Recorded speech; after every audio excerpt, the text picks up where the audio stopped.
All right, I wanted to do a video on this laptop that just shut off.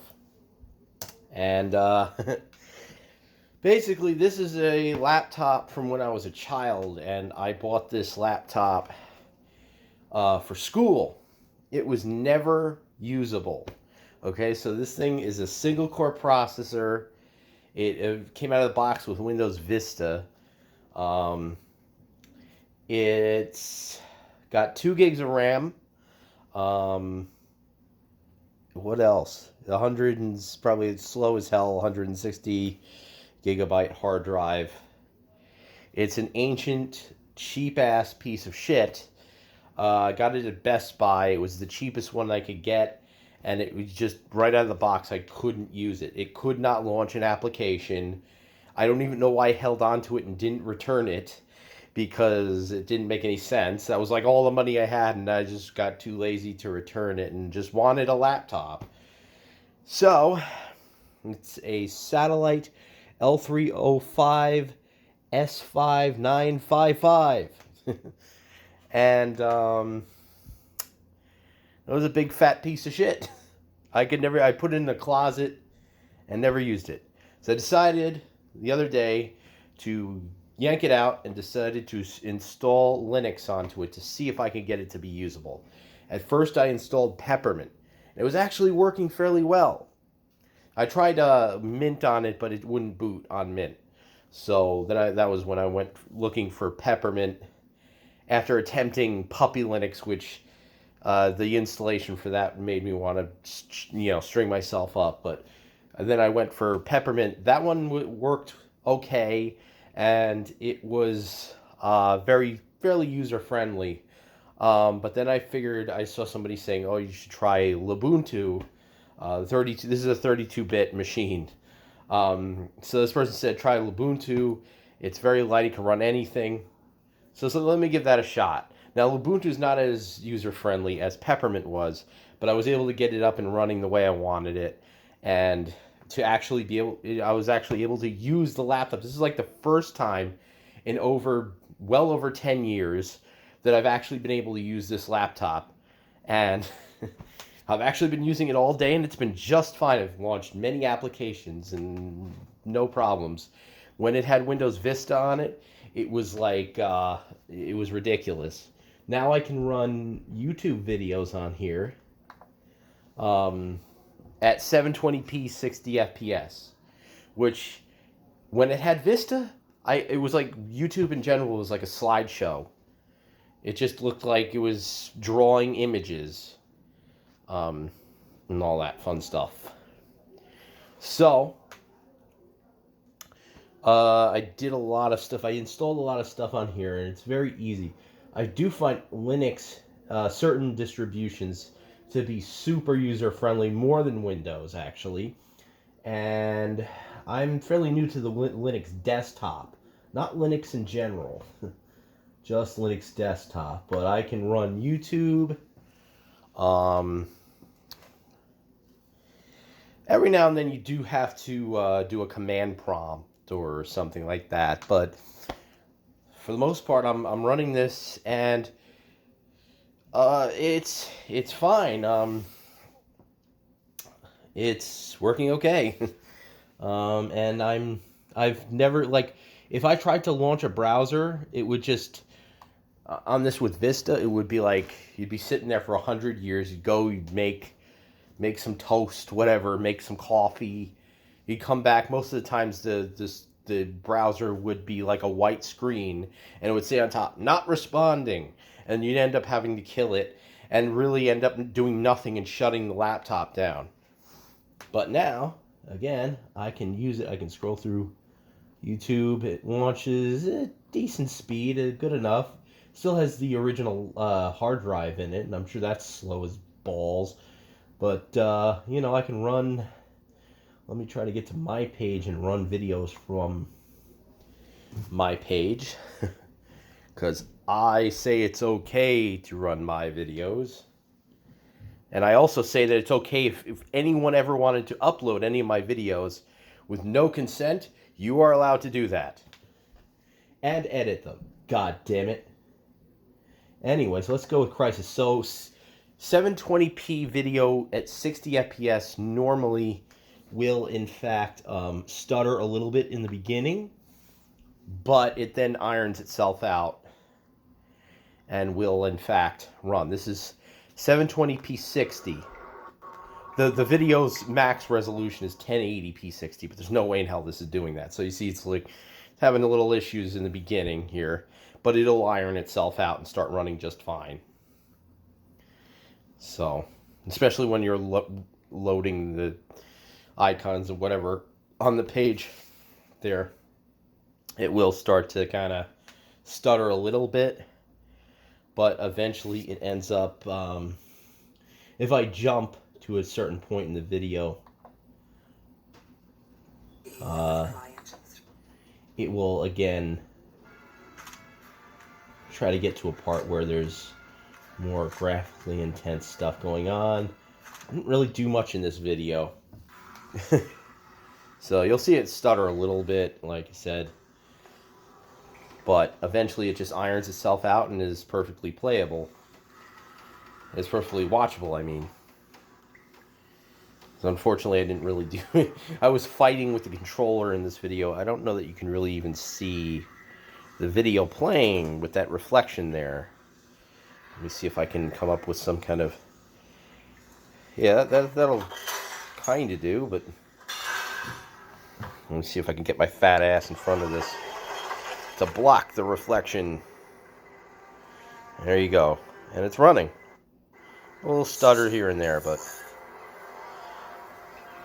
There was no way in hell it was doing this with Vista on it.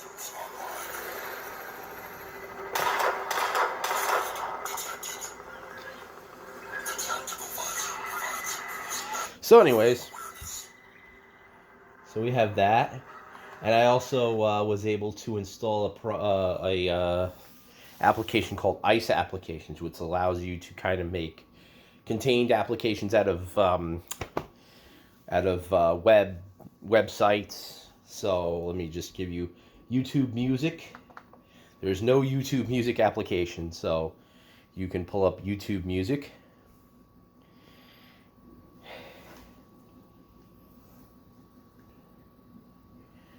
I wish I had like something to put over the screen for the reflections, like some kind of matte screen protector, so that wouldn't be an issue. I wonder if there's any way to... That's not going to help. Nope. That's just going to show you the shitty viewing angles of this crappy laptop. Anyways, we have Windows Music on here. And I don't know. I don't remember making it that small, but whatever. So we have the music application. Unfortunately, YouTube Music doesn't actually have any way of casting to a Chromecast, which is what I use. However, there is in here... Where'd it go? It minimized itself. It's this crappy touchpad. It just takes a lot of mispresses and things. It always sucked. So it always does things I don't want it to do. What was I doing again? Oh yeah. Wanted, there's MK Chromecast, which will actually allow me to connect send the audio from the laptop to my Chromecast. Which actually it's more like my NVIDIA Shield, but it does that, so I can use it that way.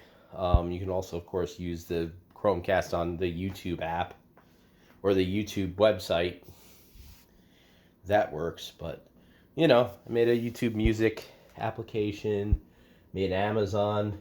What's funny is I went in the store, in the app store thing on here, whatever, and there's a this thing's gonna shut off soon, but there's a Amazon application, quote unquote, and all it is a link to the website that actually launches Chromium. Or whatever your default web browser is. So that's fairly stupid, but whatever.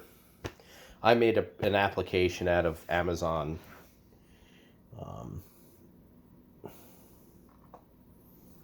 And stuff. So this thing's gonna, and I'm just gonna Okay, I was just stopping my the video before it cut me off. And yeah, so I can order food through Grubhub, and I have Microsoft Word on here, which is the web app.